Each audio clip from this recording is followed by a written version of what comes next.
the first segment of the session.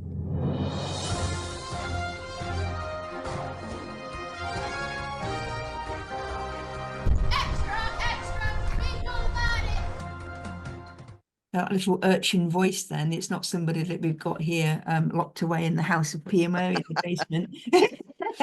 Really sweet though, isn't it? So we always have a live PMO news section, and interestingly, it's always trying to find some of the news for this for this section, because you can probably imagine there's not massive amounts of it, amounts of PMO in the news each month, but what we do is bring you some different insights, some different perspectives, things that we think that you might be interested in, which can always help in your job or in your thinking and that kind of good stuff. So let's crack on. So many of you are familiar with this guy. I know a lot of you have picked up his books. Is a psychologist that's been around for a little while now. He's some of these books that he has had that I know some of you have picked up. John, Eileen, familiar with Adam Grant? You come across him? I have. I've got the originals book and liked it, and I've got his next to on my to purchase list. Oh yes, well you need to get on it, because that library, you know, it's forever growing. So Adam Grant is been doing some really interesting sessions and doing some work with the World Economic Forum. They're doing some series at the moment, which is about workplace trends. So of course we're all working in workplaces, and you know, I thought it'd be quite interesting for you to have a listen to this one. So this is basically Adam talking about character. So what I wanted to do was just to play the video for you. If you just bear with me a second, because it's my oh, do you know, I had this down patch, and now I can't see the screen. Okay, so here, let's go. Let's have a listen to what Adam's got to say about character in terms of people working today in the workplace. So here we go. I think we make a fundamental mistake when we're judging our own potential and also other people's potential, which is we think it's possible to judge where someone is going to land by looking at where they start. So if you pick up a musical instrument or you try a sport and you're not initially good at it, you think you lack the talent to succeed. And so if we count ourselves and others out just because we seem to lack talent at the beginning, then we're going to miss out on great opportunities to get better and get better at getting better. And that's where character, I think, becomes so important.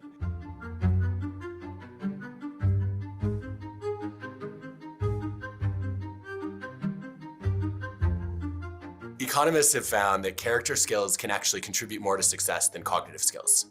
So if you look at the cognitive skills that you pick up in kindergarten, character skills are about 2.5 times more important in predicting how much money you earn in your 20s.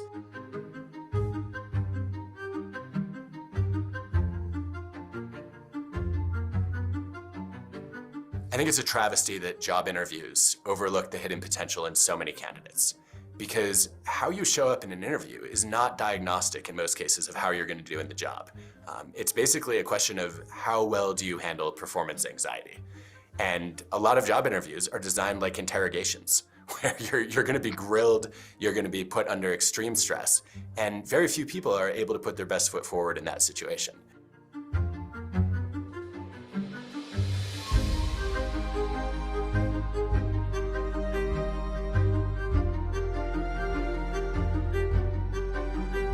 I think a lot of workplaces are catching up to the idea that character skills really matter. And I think one of the overlooked reasons why they matter is they decide whether we're going to be resisting change, whether we're going to be quick to adapt to it, or whether we can actually anticipate it to the point that we get to drive the changes that are happening in the world. And last time I checked, there are very few leaders who want to freeze when the world changes.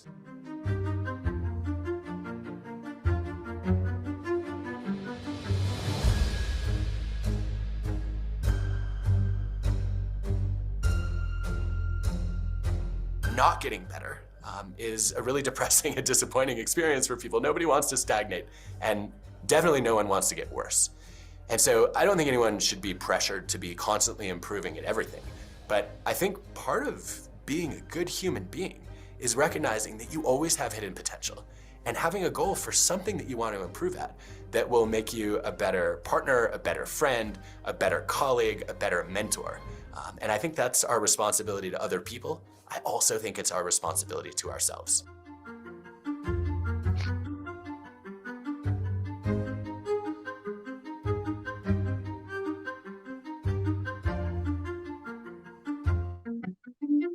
So, really relevant, don't you think? A lot of the messages in that, and I thought it was just just a really interesting perspective. But certainly now with our workplace changing so much, that just different things like this in terms of how we work with others, how we're managing people, all of that kind of good stuff. So bravo to Adam, and if you want to have a look at that video and share it perhaps with some of your colleagues, you'll be able to find that on the World Economic Forum website.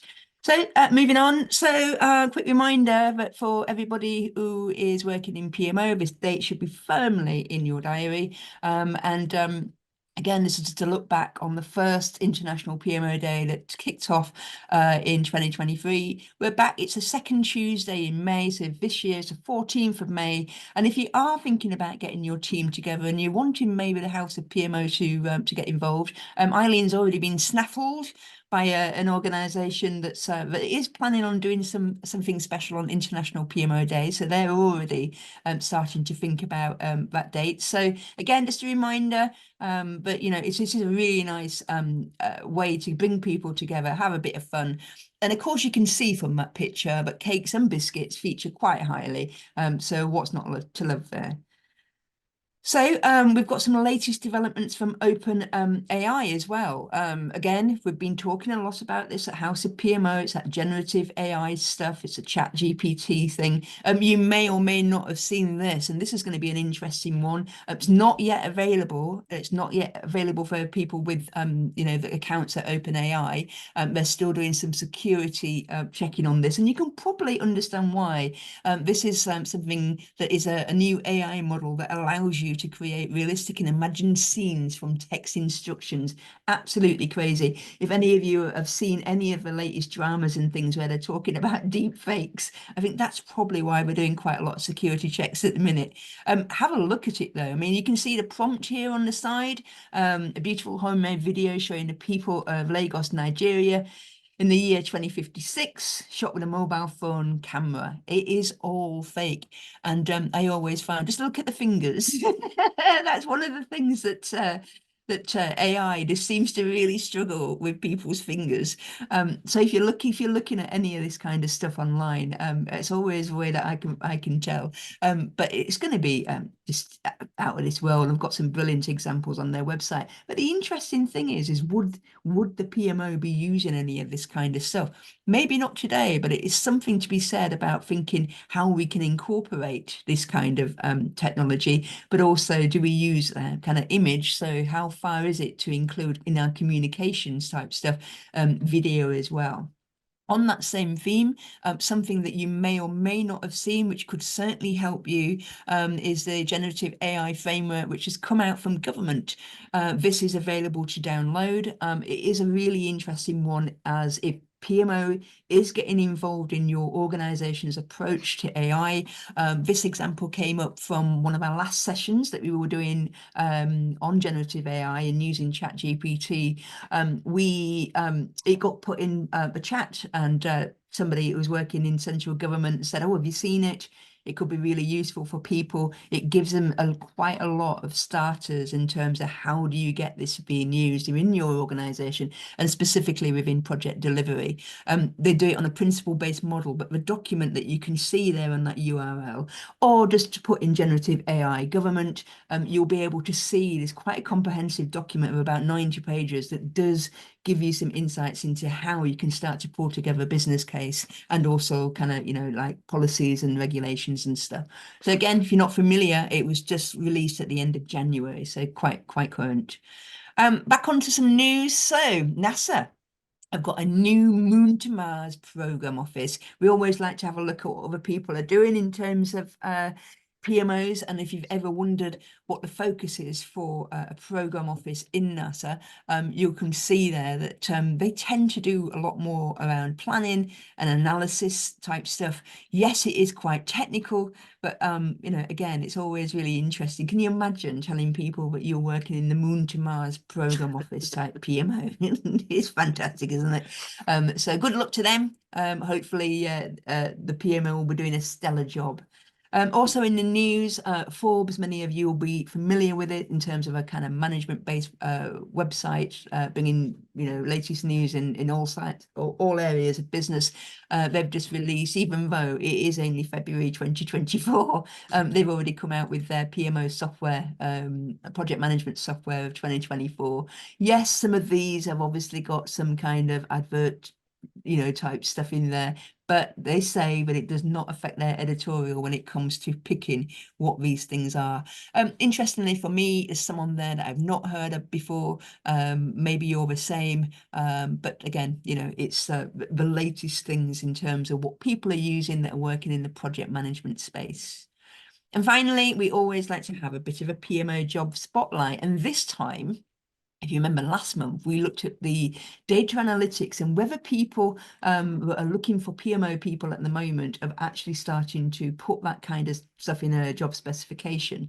So this month, I thought, well, I wonder how many PMO roles out there have actually got service catalogue as being a thing in terms of their PMOs. We've talked a lot about service catalogue. We've even got the book, PMO Service Catalogue, but how much of it actually gets put into something like a job advertisement? Well, out of the jobs that were listed, there were 71 jobs listed. However, most of those jobs, perhaps not surprisingly, were based around service management, service engineers, DevOps, IT architects, because service management is obviously a thing, ITIL, and service catalogue does form part of that kind of industry sector.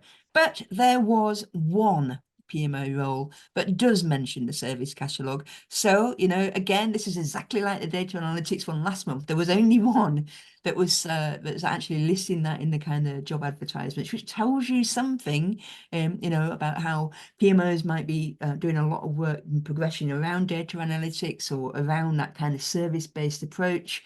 But in terms of advertisements and stuff and asking people for particular skill sets around these areas, not so much. So that's it from the news this month.